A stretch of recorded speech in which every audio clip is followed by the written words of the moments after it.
Well, just when you thought it couldn't get any worse, it did. Today was one of the worst sell-offs we've ever seen. In fact, for the Dow Jones Industrial Average, on a point basis, it was the worst day in history. Now, obviously, on a percentage basis, it's not quite up there with some of the biggest days we've seen. But to give you a sense of how quickly things have unraveled, it is only Thursday, but so far we're on track for a calendar week sell-off that was only rivaled by the week of the Lehman Brothers failure and also the week of the 9/11 terrorist attack, at least in the last 20 years. So rarefied air we find ourselves in right now. Most of the market indices were down over 4% today. We have bullish clusters across the board, or oversold clusters, however you want to phrase that, but things have really gotten out of control. 10-year Treasury yield hit all-time lows here today. We had over 200 individual stocks in the S&P 500 that finished with a oversold cluster signal, and we actually saw 490 out of 500 securities lower in today's session in the S&P 500. So really dramatic day. We're going to take a look at all of that. We're also going to look at a long-term investment potential in our trade application example. So let's get to it. Welcome to your Market Outlook video presented by MarketScholars.com. It's February 27th, 2020, and I'm your host, Brandon Van Zee. First off, if you're new, welcome aboard. Remember to go over to YouTube, click subscribe, and while you're over there, check out our description area so you can sign up for our email distribution list and be notified of all the stocks that are giving you the overbought and oversold clusters on a daily basis, like I mentioned just a moment ago. In addition to that, we're heavy users of Twitter. Make sure you're following us there, and we appreciate those of you that click like and retweet for these Market Outlook related posts. Lastly, we have a presence on Facebook, and we would encourage you to join our group at the web address embedded in the link in front of you. All right, let's go ahead and jump into our charts. As you can see, I've got chart 6D pulled up here in front of us, and I like to pull up this chart whenever we have a very dramatic day in the market, and today would certainly qualify. As you can see, this kind of red bar here will show you how big of a percentage move we experience on any given daily moment here as time has gone on. And what's dramatic about this is not only that this is the worst one on the board. Now, this is a one-year daily we're looking at. So from a percentage basis, this is the worst day that we have experienced in the last 12 months. But it's added to already extreme sell-off pressure that we've been experiencing this week. You'll notice here that 3 out of the 4 trading days that we've had this week have been 3% sell-offs. It's been a long time since we've dealt with anything quite like this. In fact, I was going back, and if I change this from a one-year daily to how about a 20-year, that'll automatically make it go to months. But what I wanted to show you is if I were to switch this then from a 20-year monthly aggregation to a 20-year weekly aggregation instead, hit OK here, it'll give you a sense of how ugly things have gotten this week. I know it's a little bit harder to see because these lines get really thin when you go over such a big amount of time, but I will kind of instruct you visually here. Basically, where I'm circling my mouse kind of off to the right-hand side here is about a 10% pullback. Remember, we're in a correction now officially in the stock market. Now, the good news is that correction started from an all-time high. So there have been past corrections that have started after a prolonged, already downward ascending market, or descending market, I should say. So that's the good news. It still doesn't feel good, but nonetheless, at least we're starting at a relatively high point. Well, with this week, now again, we're only 4 days in, so there's a lot to go tomorrow. Hard to say whether we'll get a bounce or not, but as of Thursday night, this is what the weekly candle looks like. And there's only 2 other candles on this board in the last 20 years where we've had as bad of a week as we are currently experiencing.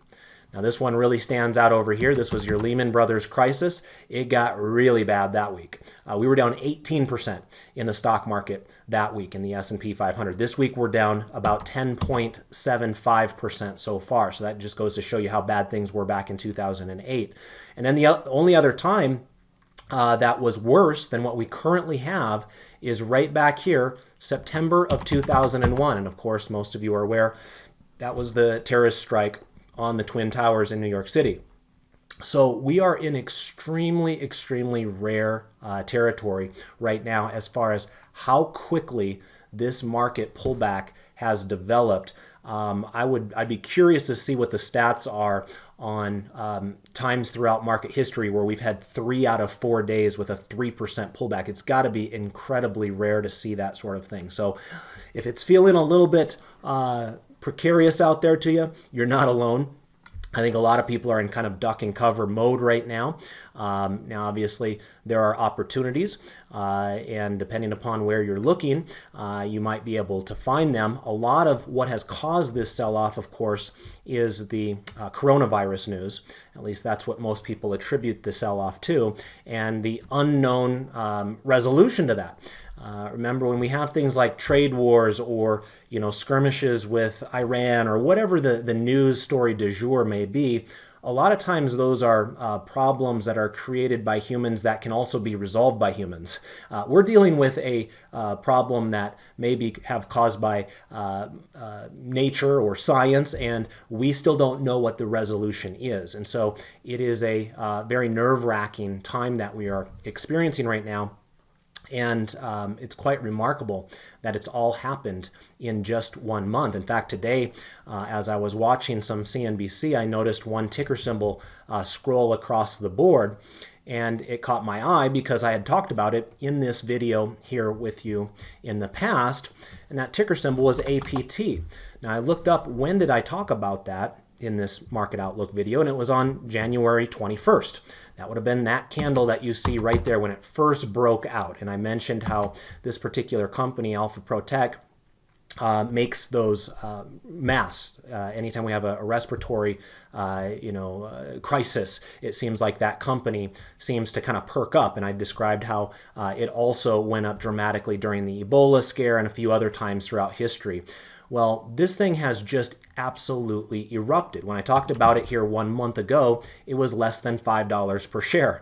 Today, it was up 100% in 1 day alone. Think about that for a second.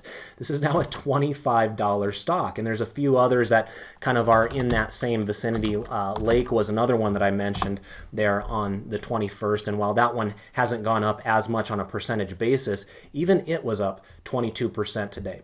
Now 3M, the last I looked, was up a little bit today, but of course it is much more diversified than the other two. But even 3M was up today on a day when the Dow Jones was down 4%.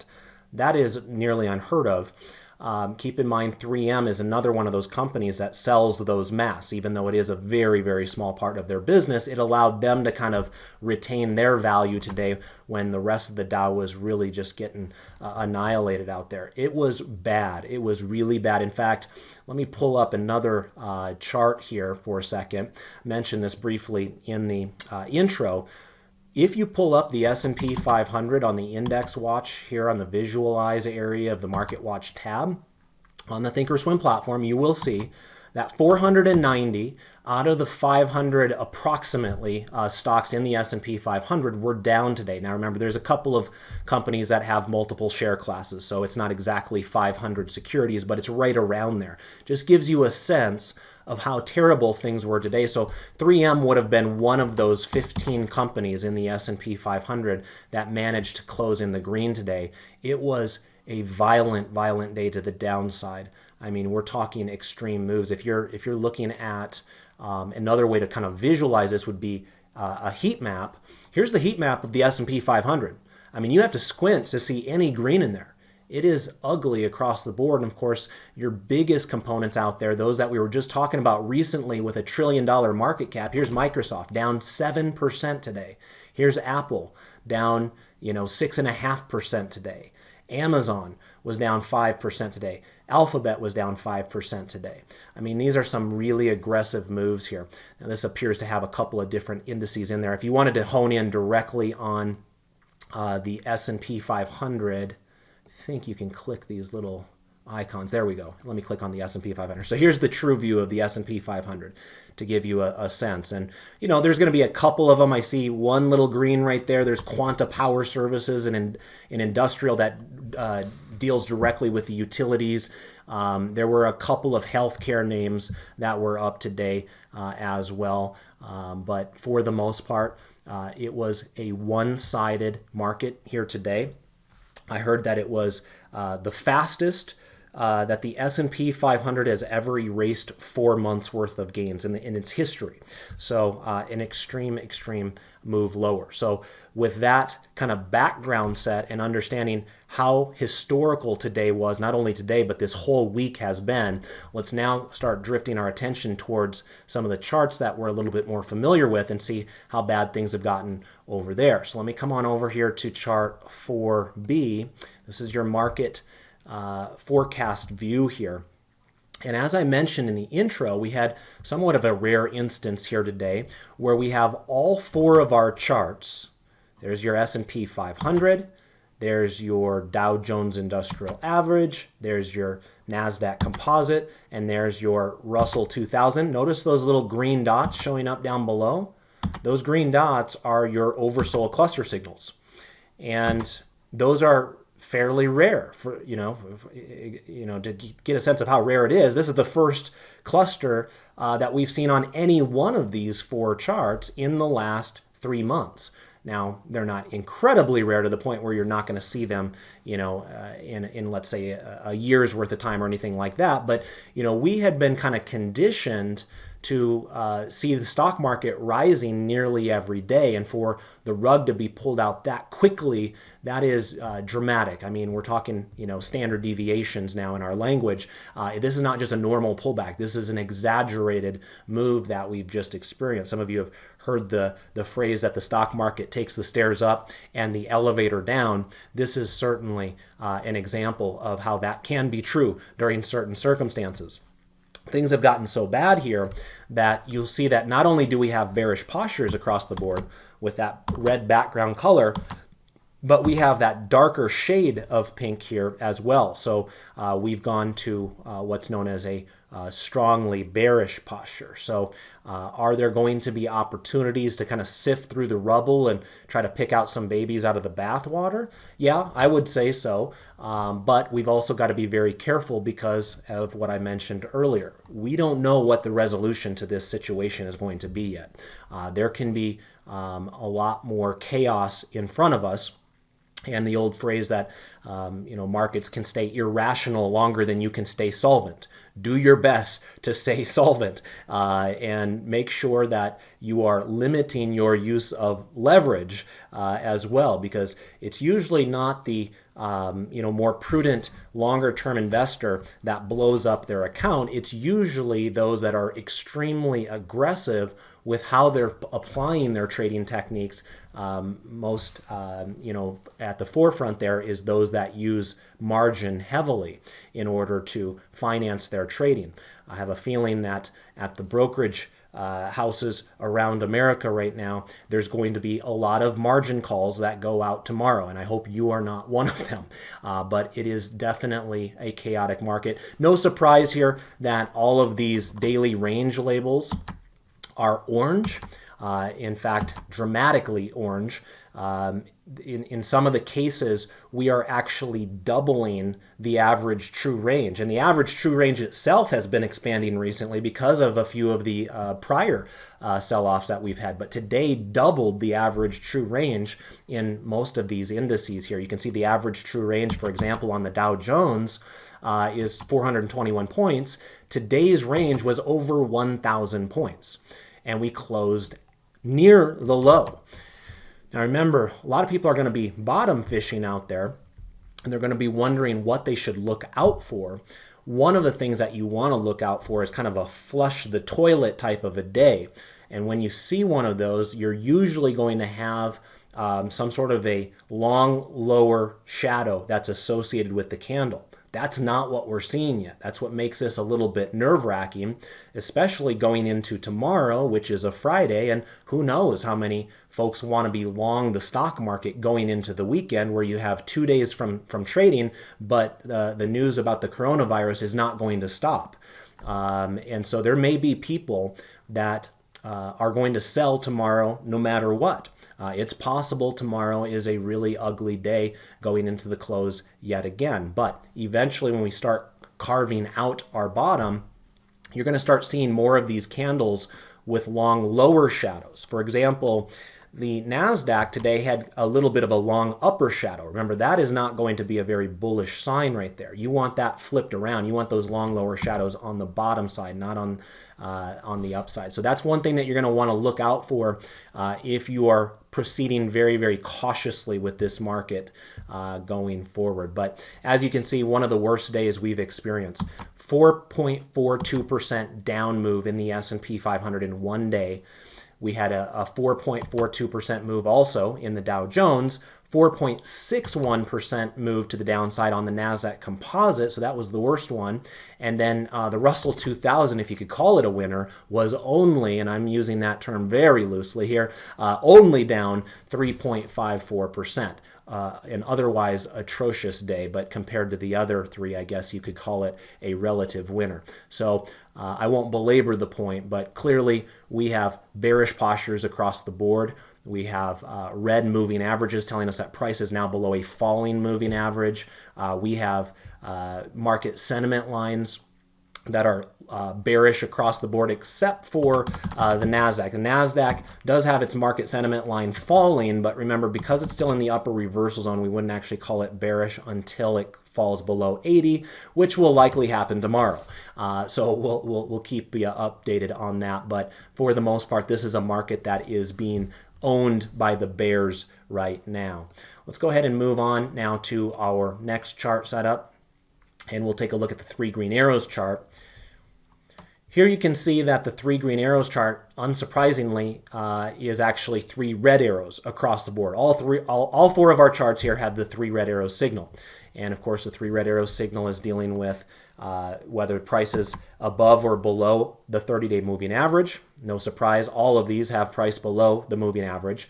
The second of the 3 arrows would be whether the MACD histogram is trading above or below the 0 line, and that kind of points out whether we have bullish momentum, bearish momentum, or no momentum at all. Right now, we clearly have bearish momentum. Those bars not only are below the 0 line, but they're growing in size, and they're red, telling us that the momentum's actually increasing as each and every day goes on.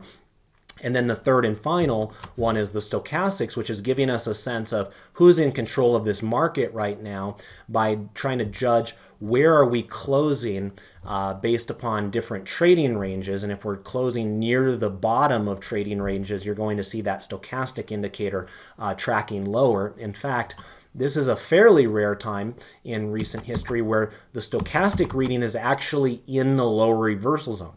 Notice that back over here on the S&P 500, it almost got to the reversal zone, but then it reverted back higher, giving us a phantom green arrow, and the same thing happened back here in December. So this is the first time in 3 months that the S&P 500 has its stochastic reading in the low reversal zone, telling us that the bears really are in control right now. Now we're all looking for a reversal, and that might happen, but I would expect continued volatility going forward. In fact, we should probably have that conversation as well. The VIX, let me pull that up here. The VIX exploded higher here today. So let me maximize this chart so you can see it.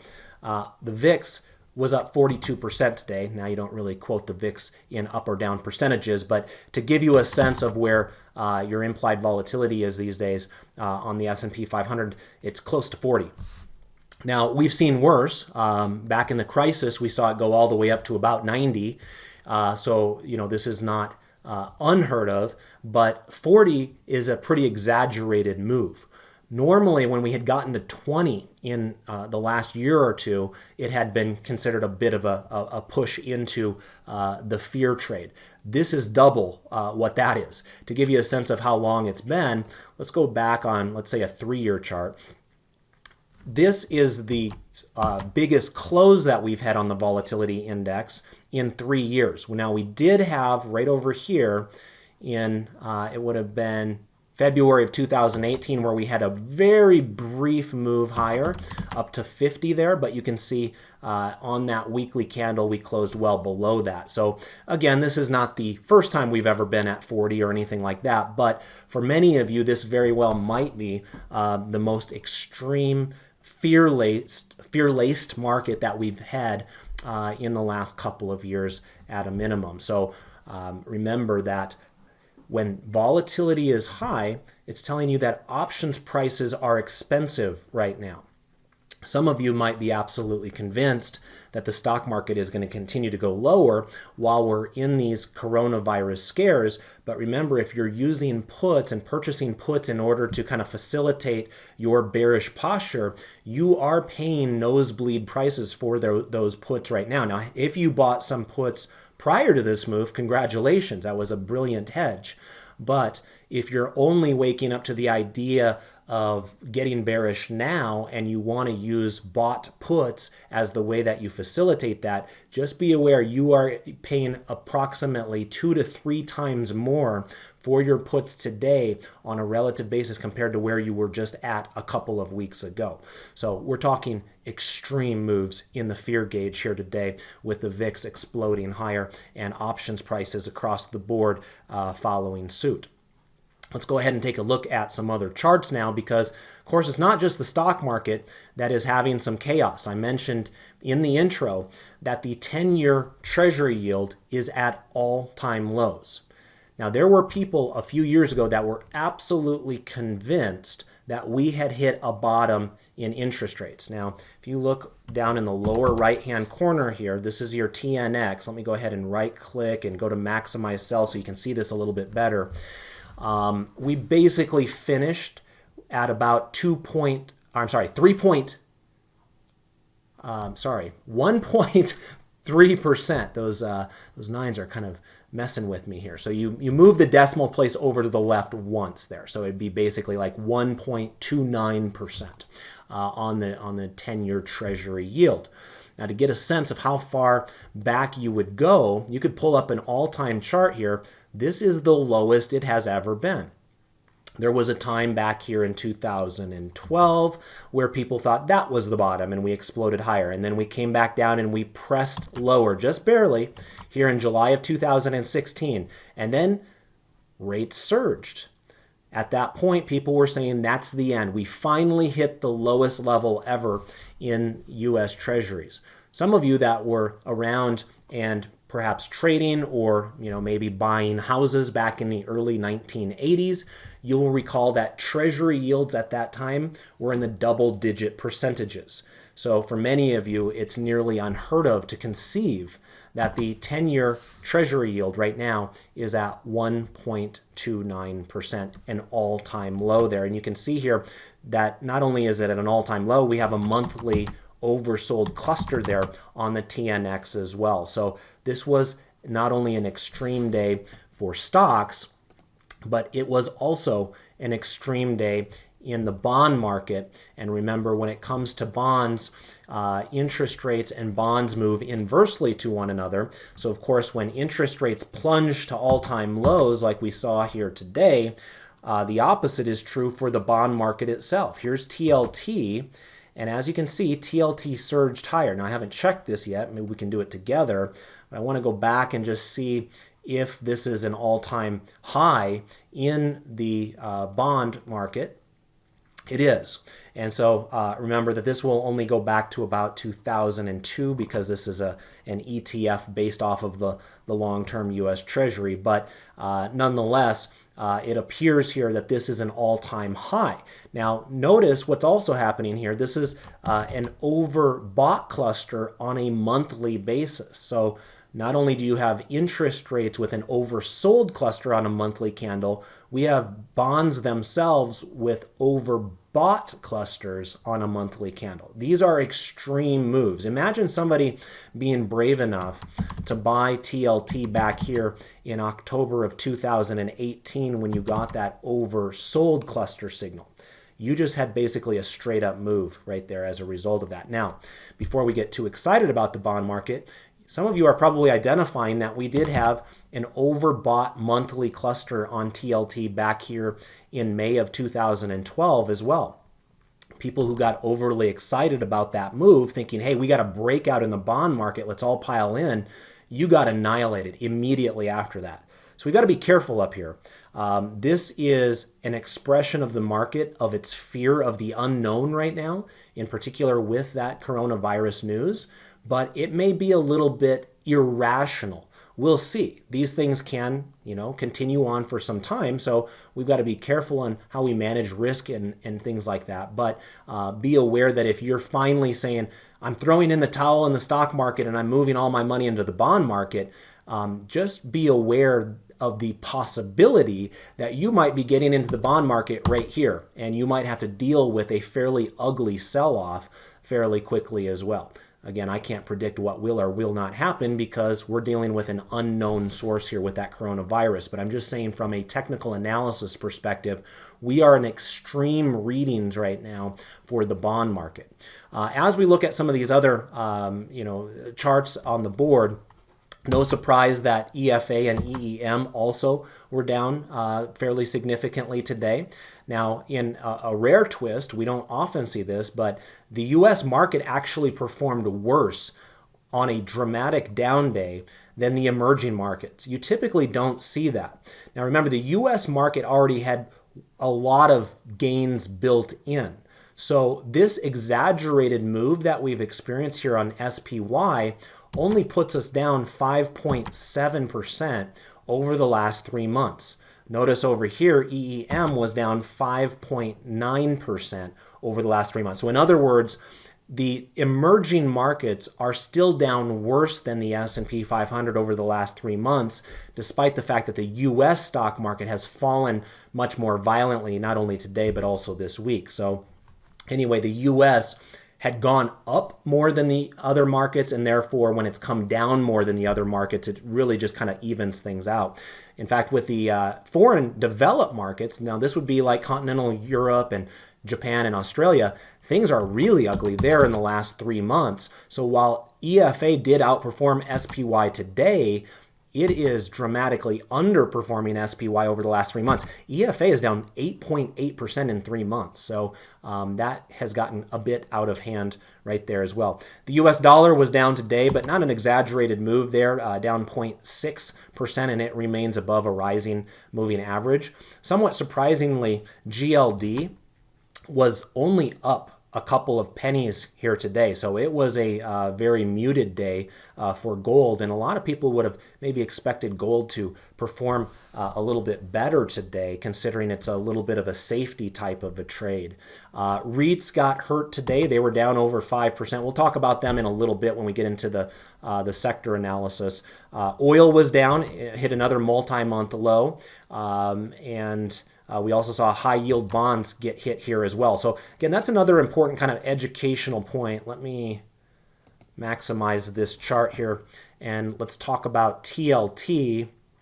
Let me pull up like a 3-month chart here. And again, TLT, this is the US government long bond.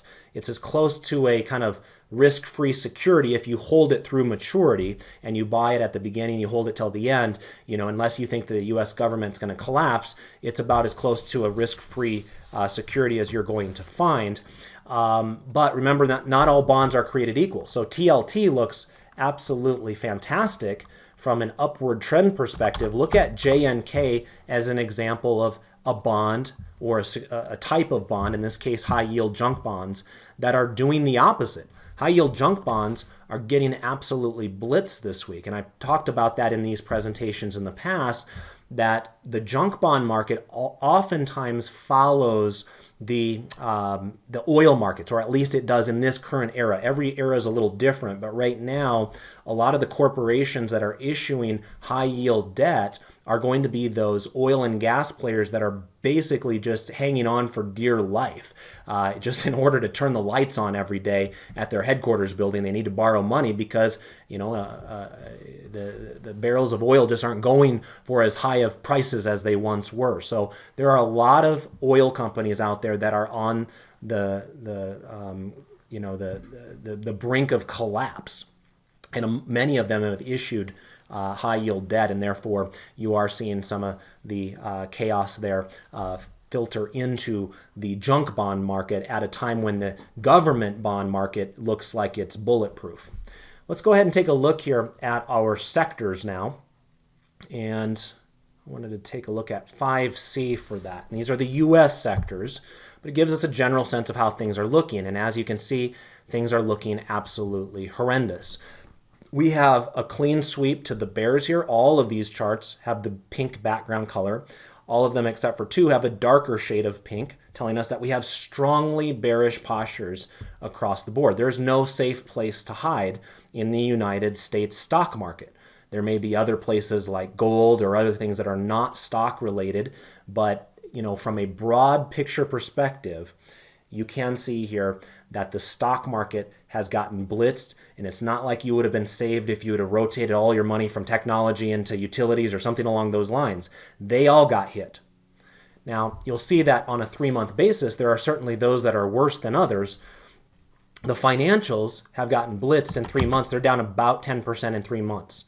The utilities are kind of the saviors here. They're up about 2% in the last 3 months, despite giving back most of their gains here in the last couple of sessions. Now remember, a lot of that is a result of interest rates. And this is another good educational point, because I think sometimes people hear us talk about this idea that financials and utilities are interest rate sensitive in opposite directions. So in other words, when interest rates fall, financials struggle on a relative basis. And when interest rates fall, utilities do well on a relative basis. But they assume that if interest rates fall, that means utilities have to go up. Well, that obviously is not the case here today. Interest rates fell to all-time lows today. Utilities got blitzed. They were down 4.5%. But on a relative basis, they have been able to withstand that pressure more than the financials. Financials are basically in a correction over the last 3 months, whereas utilities are still keeping their head above water with some gains there. But as you look at all this, it is ugly across the board. The energy sector was just absolutely annihilated today. It was down 5.35%. Technology was also down 5.39%. So, we're talking extreme moves. We don't see moves like that very often out of individual stocks, let alone entire sectors of stocks down over 5%. So today was definitely a day for the history books, which brings us into our trade application example. Many of you know that I'm a long-term investor, and that takes a certain amount of patience, particularly in weeks like this week. But as Warren Buffett says, buy when there's blood in the streets. I think a lot of us would agree that there seems to be some blood in the streets this week. When it's raining gold, put out a bucket and not a thimble is another one of Buffett's phrases. So when markets get chaotic to the downside, like we've experienced this week, I want to look at where am I lacking in my portfolio? Where can I add some exposure to high quality names that I feel are getting unfairly punished? Now, over here on our monitor tab are a number of those securities that we've had over time. In fact, I just saw we must have got stopped out of our Northrop Grumman position that we've had on for a really, really long time. Finally got stopped out today. You can see that we own a lot of stocks that we've put on in these sessions over time. Now, these will stretch back many years, but for the most part, we've done a reasonably good job. And you'll notice that many of these holdings here from a common stock perspective, remember, these are not the options trades that I've put on. These are just your common stock, outright buy situations here. Many of them are aristocrat types of companies, dividend aristocrats, companies that have raised their dividends for more than 25 years in a row or more, which is kind of a dividend growth investing mindset that I try to teach to my students, to look for opportunities, look for high quality investments when they've sold off, and add to them on occasion when the moment calls for it.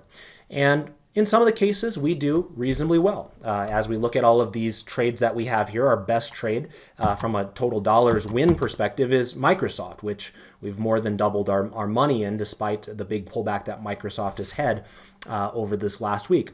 On the other hand, we've got our fair share of losers as well. For example, we're down $4,500 on ExxonMobil. So we've got winners, we've got losers, but the point is we've got quality long-term investments that we like to put on sparingly. And as I mentioned before, my go-to list for higher quality investments is the Dividend Aristocrat list. For those of you that need that list and your premium members, feel free to check out our website for that information. But one stock that is an aristocrat that you do not see listed here is Walgreens. You see Walmart, so we have a position in Walmart here, but we don't have Walgreens.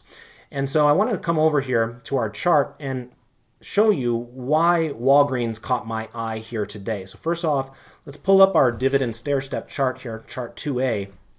And I'm going to pull up ticker symbol WBA. Well, Walgreens here, you can see, is giving us an oversold cluster signal on the weekly candle chart. So this is a 10-year weekly candle chart here. Now that's not entirely surprising. We've actually got a fairly sizable amount. I think there were over 20 stocks in the S&P 500 that have weekly oversold cluster signals right now. I mentioned before that there's going to be over 200 daily clusters. So when you get tonight's email, if you're on our email distribution list, it'll be a really long email. And remember to scroll down to the bottom to see them. There were 0 overbought clusters, but there were over 200 oversold clusters. So it's going to be a really long email from that perspective tonight. But there were over 20 weekly clusters out there. And not only that, because we're getting to the end of the month, remember this weekend is effectively the end of February, I was curious how many of these had monthly clusters.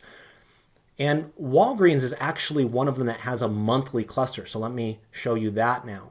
If I'm come on over here to a 20-year monthly chart, you can see that Walgreens has a monthly cluster here as of this exact moment in time. And the last time we had that would have been way back here in 2008. So this is literally the first time, actually I take that back. One is hiding from me right there. It's really hard to see, so I'll just point it out that I'm circling it right there. But there's actually a cluster there that's overlaid on top of that blue stair-step line. So there's 3 instances in 20 years of oversold cluster signals on a monthly candle chart for Walgreens, and we are looking at one of them right now. Does that guarantee anything? It does not. But what it does tell me is that we are in rarefied territory right now. We are in extreme reading, something that hardly ever happens 3 times in 20 years. And so if you're a long-term investor with the next decade or two in front of you from a time horizon perspective, you want to take advantage of other people's chaos, other people's fears, other people who just can't take the heat anymore getting out of the kitchen. You're the one that's scooping up that value for them. Walgreens right now has a yield of close to 4%, which is pretty rare for that particular company. And you could envision a situation where perhaps Walgreens might actually start picking up in business. Imagine if more people in the United States have flu-like symptoms. Imagine more people going to clinics and hospitals and doctors and then getting prescriptions. I myself, just about a month ago, my 5-year-old had the flu. And so they actually prescribed Tamiflu to my wife and I along with that, so that way we wouldn't get sick. And so you can imagine that there are certain scenarios that could play out where Walgreens could actually pick up in business. And maybe this chaos that we're experiencing from a market sentiment perspective right now is creating a long-term opportunity for those that are willing to look beyond the headlines of today. So with that, let's come on over here to the trade tab, and I'm just going to buy this outright. We're going to go ahead and just click the ask price. Let's do 200 shares in this case since this is a lower price security. And the last traded price here was 46.24. So That's what I'm comfortable putting this in at. And if it doesn't get filled tomorrow, if we wake up and the futures are up huge for some reason, I will put this in as a good till cancel order. And that way, if it comes back down to these levels in coming days or weeks, I'll be willing to put my capital work here in this paper money account. So click confirm and send here, spending about 10 grand on this, sending that in. All right, well, thank you for joining me here today. Again, historic day for the markets, unfortunately to the downside for a lot of you. Probably a test of faith when it comes to your stock market prowess. So these moments are important for all of us to learn from what has happened and how we feel about that, and think about how we can maybe get better going forward as well. One thing that you'll always want to do is keep your eye open for opportunities. Hopefully we found something here with Walgreens tonight that could be useful for some of you that are long-term dividend growth investors, and we'll see soon enough on that. So with that out of the way, I want to thank you for checking out this video. Please click like for me over on Twitter if you got value out of it. David will be back with you tomorrow, and I'll see you guys all next week. Take care, everybody. Bye-bye.